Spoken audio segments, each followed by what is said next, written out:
What kind of bird are you? I'm a sparrow. She's a dove. No, I said, what kind of bird are you? Moonrise Kingdom by Wes Anderson is a coming-of-age story that follows the romance of 12-year-old Susie Bishop and Sam Shakusky. Sam, a misunderstood orphan at Camp Ivanhoe, meets Susie, the quietly inquisitive daughter of two lawyers. Both are having trouble in their lives, with friends, with family, with the societal system in general. After an exchange of letters, they make a plan, and in a Holden Caulfield-like fashion, run away together into the wilderness of the fictional island of New Penzance. After running away, a string of comical events ensues. Paul, where the hell are you? Right here. Does it concern you that your daughter has just run away from home? That's a loaded question. Such as the other scouts of Camp Ivanhoe turning into a search and rescue team when they find Sam missing.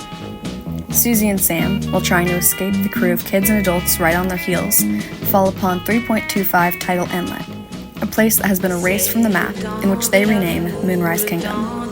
Here they envision their future life together and spend a dreamy day swimming, painting, and recording their adventures. This is the scene I'll be focusing on today because of its significance to the rest of the film. The scene starts with a drawing of mile 3.25 Tidal Inlet, showing where we are on New Penzance. The first shot captures a peaceful and calm atmosphere. The choice of keeping the camera still and close to the ground, while other components like the lake in the background, the cat, and the record player are moving, contribute to this effect of calm. Next we see Susie and Sam. The camera's positioned looking up, which gives the effect that Susie and Sam are in control. Sam and Susie yelling into the wilderness is the first time that they are truly free so far in the film. This next shot of the entire inlet is very important because it not only lets us see a full picture of where they are, but this will also be the shot that we see in the last scene of the film, when Sam is painting in Susie's house. This place becomes a representation of their freedom. Wes Anderson plays with the idea of childhood as we watch Sam and Susie run and explore, and eventually jump into the ocean.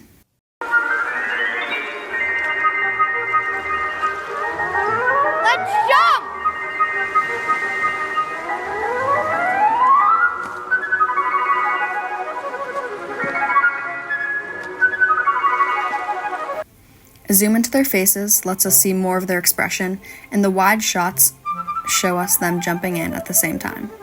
On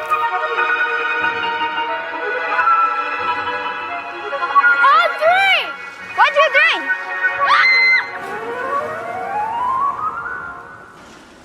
3! The next shot is a trademark of many Anderson films, a slow pan across a setting. We see the tent, and as the camera slowly moves, we hear the sound of the radio and a crackling fire, going past clothes on a line, past Susie as she lays on the ground with her cat, and ending at Sam, who is painting her. One thing I've noticed about these characters and what makes them so interesting is that they say exactly what they need to. No filler words, no holding back to protect others' feelings. It's got no ring to it. Let's change it. What should it be? Let me think for a minute.